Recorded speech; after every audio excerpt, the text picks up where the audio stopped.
네, 화면 잘 보이시죠? 앱 잘 네, 보입니다. 네, 그럼 발표 시작하도록 하겠습니다. 안녕하세요. 대법관 김보아즈 팀의 컨퍼런스 발표를 시작하도록 하겠습니다. 저희 팀은 뉴스와 법의 만남 핀 서비스를 주제로 프로젝트를 진행해 왔는데요. 그 구현 과정과 결과를 소개하려고 합니다. 몇 달에 걸친 긴 프로젝트를 20분 안에 꼭꼭 담아보려고 노력했으니까요. 잘 들어주시면 감사하겠습니다. 저희는 발표를 맡은 이윤정, 박정현입니다. 저희 팀은 보아즈에서 공부한 내용들을 바탕으로 실생활에 도움이 되는 웹 서비스를 제작해 보았습니다. 그렇다면 저희의 서비스를 다음과 같은 순서로 소개하도록 하겠습니다. 가장 먼저 팀과 서비스에 대해서 소개하고 본격적으로 모델과 웹의 구현 과정 및 구현 결과에 대해서 소개하겠습니다. 마지막에는 직접 웹페이지를 시연해 보는 시간을 갖도록 하겠습니다. 먼저 저희 팀 대법관 김보아즈를 소개하겠습니다.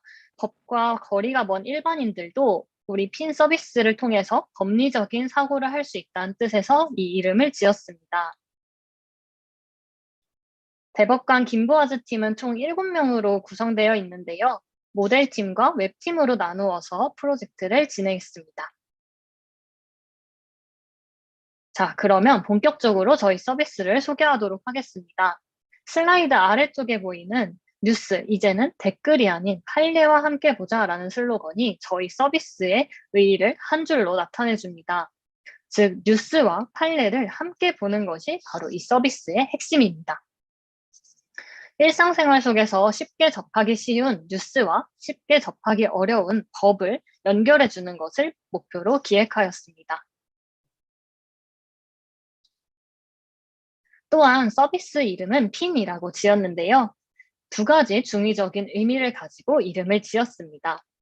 첫 번째는 핀 그 자체의 의미로 판례를 콕 집어준다라는 의미이고, 두 번째는 precedent in news의 약자로 뉴스 속 판례를 의미합니다.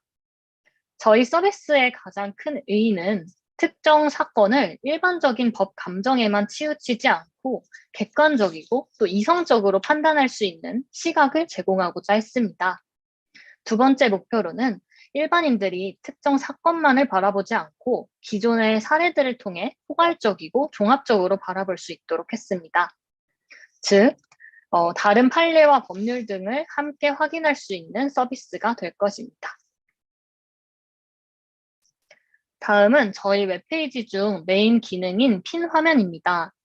이 화면을 통해서 핀 서비스를 쉽게 설명할 수 있을 것 같아 준비해 보았습니다.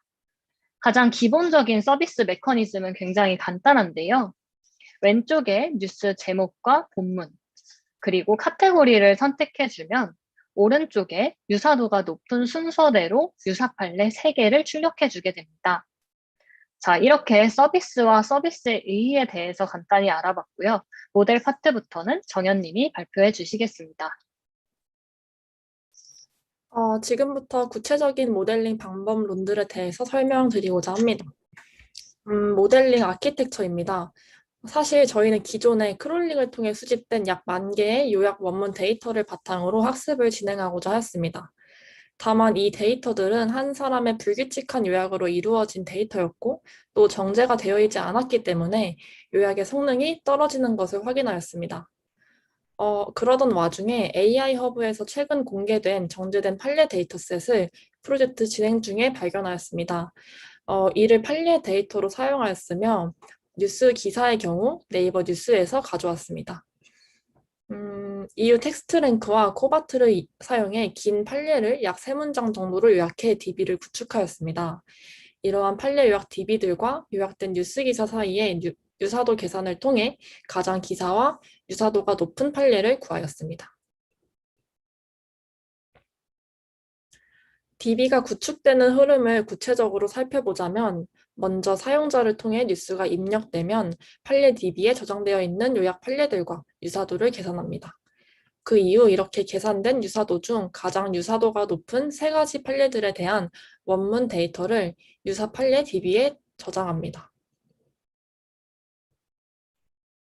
저희는 프로젝트 초기에 판례 원문과 뉴스 원문 간의 유사도 계산을 기반으로 앞서 설명했던 흐름을 따라가고자 했습니다. 다만 여러 가지 이유로 판례 요약문을 유사도 계산에 이용하는 것이 좋을 것이라고 생각했는데요. 그 첫 번째 이유는 다음과 같습니다. 기존의 판례 원문은 정형화되어 있지 않기 때문에 길이의 차이가 심하고 따라서 유사도 계산 시에 편향된 결과가 나올 확률이 높을 것이라고 생각했습니다. 하지만 요약문으로 데이터의 길이를 일정하게 한다면 이러한 편향을 최소화할 수 있을 것이라고 판단했습니다. 두 번째 이유는 계산 속도입니다. 다음 플랫을 보시면 요약 여부에 따른 유사도 한 쌍의 계산 시간을 확인하실 수 있습니다. 원문 간 유사도 계산 속도는 요약 간 유사도 계산 시간에 비해 4배나 길었습니다. 사용 유저들에게 보다 빠른 결과를 제공하기 위해서는 요약문 간의 계산을 이용하는 것이 유리할 것이라고 판단하였습니다. 마지막 이유는 유저의 편의성입니다. 다음은 한 판례의 원문입니다. 슬쩍 보기만 해도 읽기 싫게 생겼는데요. 유저에게 뉴스와 가장 유사한 판례를 제공할 때 로우 데이터 그 자체로 제공하는 것은 부적절하다고 판단하였습니다. 대신 요약된 글을 보여준다면 판례 전문 지식이 없는 사용자의 입장에서도 사용하기 편할 것이라고 생각했습니다. 따라서 저희는 앞서 언급한 3가지의 근거를 바탕으로 뉴스의 유사한 판례를 효과적으로 찾아서 보여주기 위해 데이터 요약은 필수적인 과정이라고 판단했습니다. 문서 요약은 크게 원문에서 일부 문장을 선택해 요약하는 추출 요약과 자연어 생성을 통해 새로운 요약 텍스트를 만드는 생성 요약으로 구분됩니다. 법률 문서를 요약하는 모델을 구축하기 위해선 판례 원문과 해당 원문에 대한 요약 데이터 또는 원문에서 추출할 중요 문장 인덱스라는 데이터가 필요했습니다. 하지만 추출 요약에 맞는 데이터를 찾기는 어려웠습니다. 또한 판례는 각 문장 단위가 길고 문장 개수가 짧다는 특성이 있어 추출 요약 시 요약 성능이 좋지 않은 문제가 있었습니다. 따라서 저희 팀은 기본적으로 생성 요약 모델인 코바트 모델을 선택해 원문을 요약하되 너무 긴 판례의 경우 비지도 학습 기법인 텍스트랭크로 1차적인 요약을 한 뒤 코바트 모델로 다시 요약하는 과정을 수행했습니다. 이를 통해 약 77,000건 정도의 요약 판례 데이터베이스를 생성할 수 있었습니다. 텍스트 랭크는 웹문서의 상대적 중요도에 따라 가중치를 부여하는 방법입니다. 방법인 페이지 랭크를 문서 내 문장에 적용해 문장의 랭킹을 개선하는 알고리즘입니다. 각 문장 내 단어의 동시 발생 확률로 문장의 상관도를 파악하고 연결된 문장으로부터 각 노드의 가중치를 업데이트합니다. 이때 가중치가 높을수록 많이 연결되어 있다는 것을 뜻하며 중요도가 높은 문장으로 선택됩니다. 텍스트 랭크로 요약한 결과 예시입니다. 왼쪽에는 한눈에 봐도 긴 판례 내용이 보이는데요. 오른쪽을 보시면 밑줄 친 문장 위주로 오른쪽과 같이 요약된 것을 확인할 수 있습니다. 다음은 바트 계열 모델입니다. 바트는 생성 요약 모델로 다른 모델보다 좋다는 아래 두 논문을 참고해 바트를 판례 요약 모델로 사용하였습니다.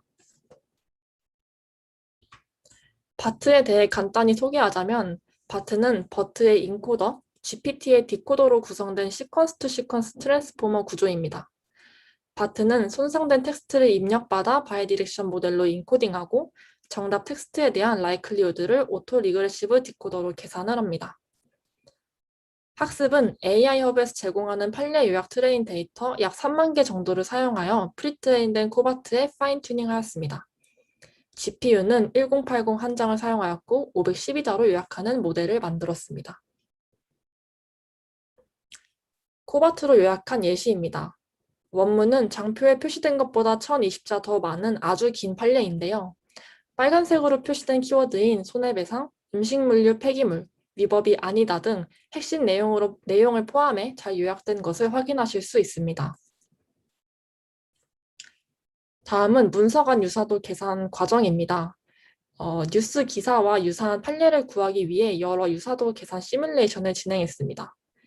정보를 압축해서 빠르게 문서 유사도를 구하는 LSH 알고리즘과 벡터 간의 코사인 각도를 이용해서 유사도를 구하는 코사인 유사도 방법을 고려하였습니다. LSH 알고리즘이 문장의 의미를 반영하지 못했기 때문에 코사인 유사도 기반의 다양한 유사도 계산 시뮬레이션을 수행하였습니다. 그중 가장 성능이 좋았던 방법 독투백과 센텐스 버트를 위주로 설명드리고자 합니다. 먼저 독투백입니다. 독투백은 워드2백과 유사한 문서 임베딩 모델로 단어를 예측하며 로그 확률 평균을 최대화하는 과정으로 학습합니다. 이때 단어 사이의 연관성뿐만 아니라 패러그래프 벡터가 지속적으로 학습되며 의미가 반영됩니다. 일반적으로 성능이 더 좋다고 알려진 패러그래프 벡터와 앞에 단어를 사용하여 다음 단어를 예측하는 PBDM 방식을 이용하였습니다. 독투백 유사도 계산 결과입니다. 예시로 금품을 훔친 절도 관련 뉴스와 유사한 사기죄, 절도죄, 강도죄 판례들이 유사도가 높은 것을 확인하실 수 있습니다. 오른쪽 그래프는 독투백으로 계산한 뉴스와 가장 유사한 판례의 코사인 유사도 분포입니다. 평균 약 0.2로 라이트 스큐드된 분포를 나타내는 것을 확인하실 수 있습니다. 다음은 센텐스 버트입니다. 버트는 문장의 유사성을 구하기 위해 두 문장의 쌍을 학습하므로 학습 시간이 매우 오래 걸린다는 단점이 있습니다. 센텐스 버트는 각 문장에 대해 학습한 후 두 문장 벡터와 두 문장 벡터 차이, 총 3가지를 콘캣해 유사성 학습을 진행합니다. 따라서 시간이 매우 빠르다는 장점이 있고 의미론적인 부분에서 더 뛰어난 성능을 보여줍니다. 저희는 프리트레인된 SKT 코버트에 파인 튜닝하여 센텐스 버트의 유사도 계산 성능을 개선하고자 하였습니다. 데이터는 코NLU의 STS와 클루의 STS 데이터를 사용하였습니다. 8가지 유사도 거리 방식으로 비교해본 결과 두 데이터 모두 사용해 파인 튜닝한 센텐스 버트 모델이 최종 모델로 선정되었습니다. 앞서 독투백과 같은 뉴스에 대한 유사도 계산 결과입니다. 금품을 훔친 뉴스와 유사한 절도죄가 유사 판례로 확인되었습니다. 오른쪽 그래프를 확인하시면 최대는 약 0.8, 최소는 약 0.9의 스코어를 기록하였습니다. 앞서 살펴본 센텐스 버트와 독투백 중 어떤 알고리즘을 선택할지의 기준을 성립하고자 하였습니다. 그 기준은 카테고리를 라벨로 하는 어큐러시입니다. 먼저 뉴스의 라벨을 나타내는 데이터를 수집하기 위해 총 6개의 카테고리에 해당하는 데이터를 수집하였습니다. 이후 각각의 알고리즘을 사용하여 수집한 뉴스들에 대한 모든 유사도를 구하였습니다. 앞서 확인했던 것처럼 독투백 기반 유사도는 평균이 0.2 정도 되는 라이트 스큐드된 분포를, 센텐스 버트 기반 유사도는 평균이 0.5 정도 되는 정규 분포 형태를 띠고 있습니다. 판례들 중 유사도가 가장 높은 판례의 카테고리와 뉴스의 카테고리를 비교해 정확도를 여러 기준에서 비교해 보았습니다. 가장 유사도가 높은 단 하나의 데이터만으로 측정해 보았을 때에도 센텐스 버트의 성능이 우세하였고 유사도가 가장 높은 5개를 기준으로 하였을 때에도 센텐스 버트가 성능이 우세하였습니다. 따라서 최종적인 유사도 계산 방법은 센텐스 버트를 사용하기로 하였습니다. 다만 가장 유사한 판례임에도 유사도 결과가 0.3 정도밖에 되지 않는 케이스가 존재하였는데요. 이상치 제거 측면에서 어느 정도 유사도 이상 값을 가지는 경우만 보여주는 것이 좋다고 생각했습니다. 저희는 처음엔 앞서 사용했던 어큐러시를 기반으로 스레스홀드를 정하고자 하였습니다. 다만 그 스레스홀드 증가에 따른 정확도 증가가 관찰되지 않았으며 카테고리 기반 어큐러시 계산은 이런 스레스홀드 미세 조정에는 적합하지 않다고 생각했습니다. 따라서 저희는 기존에 고안했던 지도학습 방법 대신에 비지도학습 기법 중 하나인 가우시안 믹스처 모델 기반 클러스터링을 사용하기로 하였습니다. 가우시안 믹스처 모델은 데이터가 K개의 정규 분포에서 나왔다고 가정하는 모델입니다. 저희는 데이터가 유사 판례 집단과 유사하지 않은 판례 집단, 두 가지 정규 분포를 따르는 집단에서 나왔다고 가정했습니다. 이러한 가정을 바탕으로 각 집단의 모수와 분산을 추정하였고, 그 결과 유사하지 않은 판례 집단의 평균은 약 0.2, 맥스 값은 0.32 정도가 나왔습니다. 이 중에서 맥스 값을 최종 스레스홀드로 사용하기로 하였습니다. 유사도를 구하기 위한 센테스퍼트의 한계입니다. 파인 튜닝을 한 코NLU나 클루의 STS 데이터는 저희의 판례 데이터에 비해 매우 길이가 짧은 데이터셋입니다. 또한 판결문이 일상 언어로 학습이 되어 있습니다. 따라서 판결문과 비슷한 내용이나 비슷한 길이의 STS 데이터로 학습을 한다면 더 좋은 성능을 기대할 수 있다고 생각합니다. 네, 다음으로는 저희가 구축한 웹의 아키텍처에 대해서 소개하겠습니다. 저희는 MSA 설계를 하였는데요. 우선 사용자에게 보여지는 프론트엔드의 경우에는 HTML, CSS, 자바스크립트를 기반으로 하였고 부트스트랩을 활용해서 웹화면을 구성하였습니다.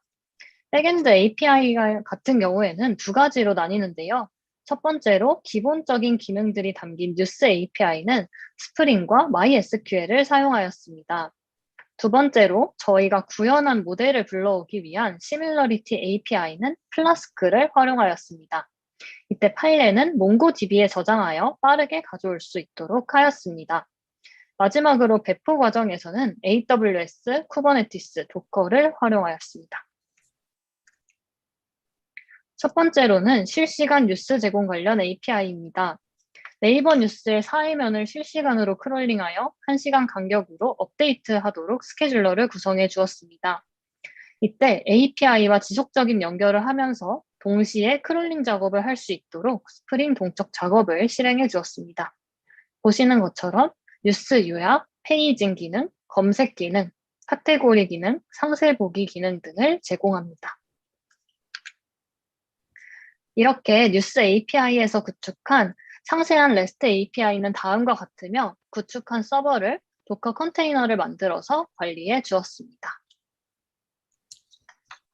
두 번째로는 입력 뉴스를 기반으로 유사 판례를 검색하는 시밀러리티 API입니다. 뉴스와 판례 사이의 유사도를 계산하는 모델을 연동해 주었습니다. 뉴스에 관한 정보를 입력해주면 오른쪽에 유사 판례를 반환하도록 하였습니다. 이렇게 시밀러리티 API에서 구축한 상세 REST API는 다음과 같으며 마찬가지로 구현한 서버를 도커 컨테이너를 만들어서 관리해 주었습니다. 네, 그렇다면 지금까지 소개한 내용들을 바탕으로 웹페이지를 직접 시연해 보는 시간을 갖도록 하겠습니다. 네, 이 페이지가 저희 웹페이지의 메인 페이지입니다. 메인 페이지에서는 6가지 메뉴로 이동을 할 수가 있는데요. 홈 페이지, 어바웃 페이지, 팀 페이지, 뉴스 페이지, 핀 페이지, 컨택트 페이지로 나뉘어집니다. 네, 아래 내려가 보면 저희 서비스의 기능을 표어로 나타내 보았습니다. 저희 서비스는 일상 속 뉴스는 신속하게, 그리고 뉴스 속 판례를 정확하게, 그리고 판례 속 법률을 쉽게 제공하고 있습니다. 아래에는 일상과 법을 연결해 준다는 핀의 메인 아이디어를 기재해 주었습니다. 다음으로 어바웃 페이지로 넘어가 보도록 하겠습니다. 네, 여기도 메인 아이디어를 배치해 준 뒤 아래는 사이트에 있는 데이터들에 대한 설명을 가시적으로 확인할 수 있도록 배치해 주었습니다. 하단 부분에는 크롤링 대상이었던 신문사들을 배치를 해 주었습니다. 네, 다음은 팀 페이지입니다. 네, 저희 팀원들에 대한 간략한 소개와 관심 분야를 담아서 배치해 주었습니다. 네, 다음은 뉴스 페이지로 넘어가 보도록 하겠습니다. 이 화면이 바로 저희 웹사이트의 메인 페이지라고도 할 수 있는데요. 네이버 뉴스에서 크롤링한 기사들이 실시간으로 업데이트되고 있습니다. 뉴스를 누르면 원문도 확인하실 수가 있고요. 여기서 아래에 있는 핀 페이지를 눌러주면 또 메인 페이지인 핀 페이지로 자동 연결이 되게 됩니다. 이렇게 뉴스 제목과 본문이 자동으로 들어가게 할 수도 있고, 직접 괜찮은 뉴스 하나를 정해서 넣어줄 수도 있습니다. 한번 제가 시연을 해보도록 하겠습니다. 예를 들어, 다른 사이트에서 기사를 보고, 제목을 넣어주고,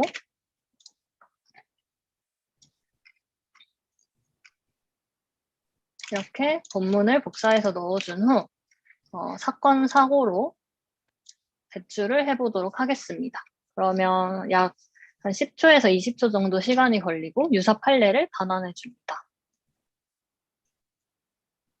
제가 결과를 미리 빨리 뜨도록 해놨는데요. 이렇게 음주운전 뉴스를 넣었을 때 유사 판례가 유사도가 높은 순서대로 3가지가 뜨는 것을 확인하실 수가 있습니다. 그리고 이제 맨 밑에 관련 법규 이동을 누르면 생활법률 정보 사이트로 넘어가서 더 자세한 법률 정보를 확인하실 수가 있습니다. 네. 다음은 컨택트 페이지로 넘어가 보도록 하겠습니다. 마지막은 이용자가 저희와 연락할 수 있는 컨택트 페이지를 만들었습니다. 네, 이렇게 저희 웹사이트 시연을 마치도록 하겠습니다. 네, 사이트 주소와 사이트로 이동할 수 있는 QR코드를 기재해 놓았으니 관심 있으시거나 궁금하신 분들은 한번 이용해 주시면 정말 감사하겠습니다. 네, 이상으로 어드브 컨퍼런스를 마치도록 하겠습니다. 경청해 주셔서 감사합니다. 네, 대법관 김보아제 팀의 발표 잘 들었습니다. 뉴스를 신속하게 파악하고 속에 담긴 판례를 파악할 수 있었던 점이 굉장히 흥미로웠던 것 같은데요. 법을 모르는 사람들에게 많은 도움이 될 것 같아서 취지랑 의미가 참 좋은 것 같은 프로젝트였던 것 같습니다. 네, 모두 수고하셨습니다.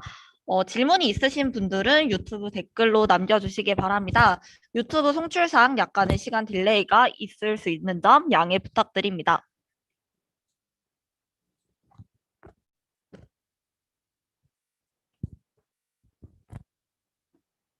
네, 유튜브 댓글로 질문 들어와서 네, 질문 드리겠습니다. 찾아보니까 기존의 로톡이라는 서비스도 다소 유사한 것 같은데 해당 서비스와의 차별점이 어떻게 될까요?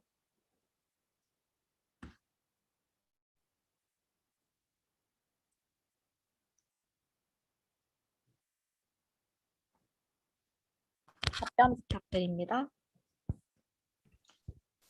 네, 로톡은 네, 제가 답변 드리겠습니다. 로톡 같은 경우에는 이제 변호사를 상담할 때 변호사와 매칭해주는 서비스가 위주라고 생각하고 저희는 법을 잘 모르는 일반인들도 이제 변호사와 상담하기 전에 판례를 한 번씩 확인해보고 법률 정보를 확인할 수 있는 서비스라고 생각해 주시면 좋을 것 같습니다. 네, 답변 감사드립니다. 유튜브 댓글로도 다른 질문 들어왔는데요. 형벌을 AI 서비스로 바로 조회할 수 있는 것, 네, 이거는 네, 부가적인 설명이었고요. 네, 질문이 혹시 추후에 형량 예측까지 확장하실 생각이 있으신가요? 너무 유용한 것 같습니다.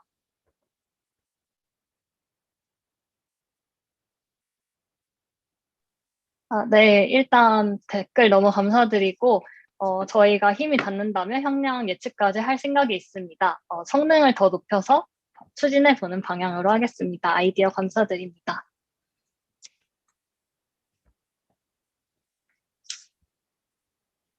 네, 추가적인 질문이 있으신 분들은 유튜브 댓글 남겨주시기 바랍니다.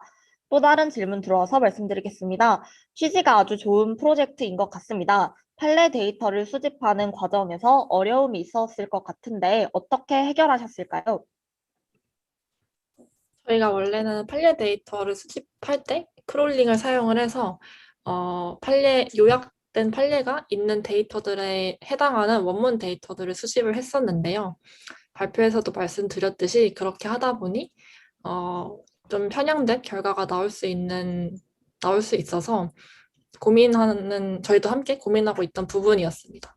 근데 이제 프로젝트를 진행하던 도중에 AI 허브에서 제공하는 판례 요약 데이터셋을 발견을 하게 되었고, 그 데이터 셋에서는 추출 요약과 생성 요약 모두 가능한 데이터로 구성이 되어 있어서 그런 데이터들을 활용을 하였습니다.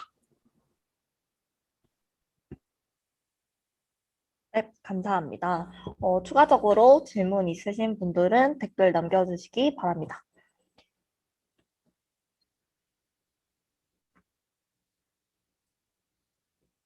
네, 질문 들어왔습니다. 서비스 측면에서 아키텍처가 구체적이라 인상 깊었습니다. 모델 백엔드 프레임워크와 웹 백엔드 프레임워크를 네, 플, 네, 플래스크와 스프링으로 구분하여 구축한 이유가 있으실까요? 채팅창에도 질문 남겨드리겠습니다. 네, 제가 답변을 드리겠습니다.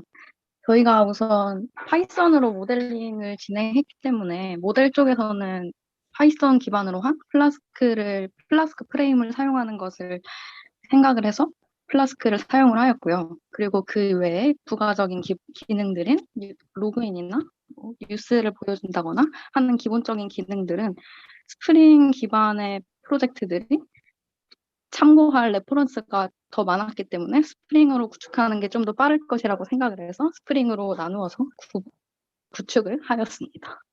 네, 감사합니다. 네, 감사합니다. 제가 웹 부분을 잘 몰라서 영어를 잘 읽지 못한 점 네, 양해 부탁드리고요. 유튜브 댓글로 또 추가적인 질문 들어와서 말씀드리겠습니다. 혹시 판례가 없는 경우에는 어떻게 판단되나요? 사건, 사고 등이 아닌 경우 일반적인 정보 전달성 뉴스는 어떻게 처리되는지 궁금합니다. 네, 안녕하세요. 15기 분석 김동현입니다. 그런 경우에는 이제 유사도가 다소 낮게 측정이 돼서 저희가 앞서 가우시안 믹스처 모델을 이용해서 정했던 스트레스 홀드보다 좀 낮은 유사도 값이 나와서 유사 판례가 리턴이 안 되거나 하는 형태로 나올 것이라고 예상합니다.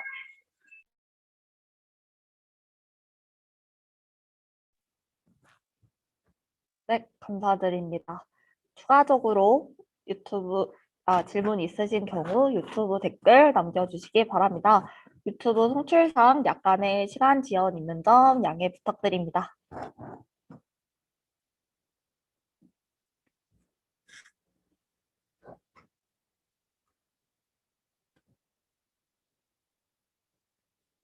네, 유튜브 질문 댓글 들어와서 말씀드립니다.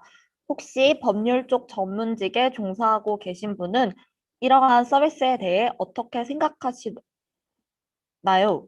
어떻게 생각하시나요? 본인의 일자리를 잃을 수도 있을 것 같아 어떻게 생각하실 것 같은지 네, 궁금하시다고 합니다.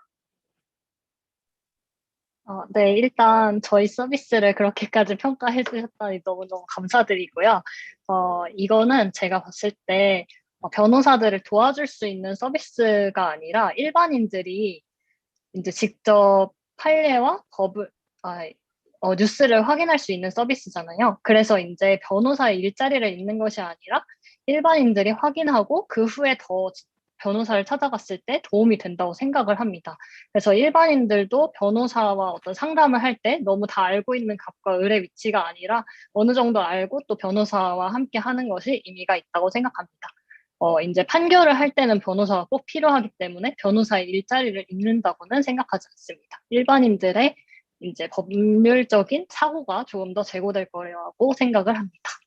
감사합니다. 네, 답변 감사드립니다. 추가적인 질문이 있는데요. 발표 너무 잘 들었습니다. 모바일로 보여지는 사이트 UI까지 따로 개발하신 건지 궁금합니다. 네, 저희가 사용한 UI 같은 경우에는 이제 프론트를 반응형으로 구성을 했기 때문에 UI에서도 좀 잘 보일 수 있도록 설계를 하면서 개발을 하였습니다. 그래서 이제 모바일로도 확인이 가능하십니다. 네, 감사합니다.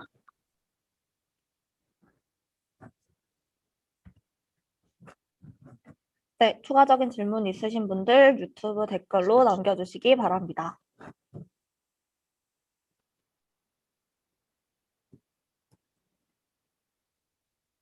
네, 질문 들어왔는데요. 혹시 수집된 판례 범위를 여쭤봐도 될까요?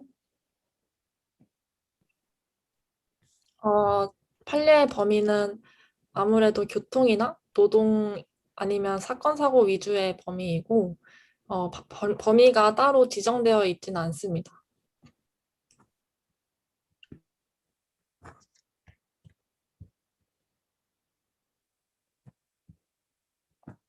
네. 추가적인 유튜브 댓글로 질문이 들어오지 않는 것 같아 네, 이만 마무리하도록 하겠습니다. 네, 모두 수고하셨습니다. 네, 감사합니다. 발표 마치겠습니다.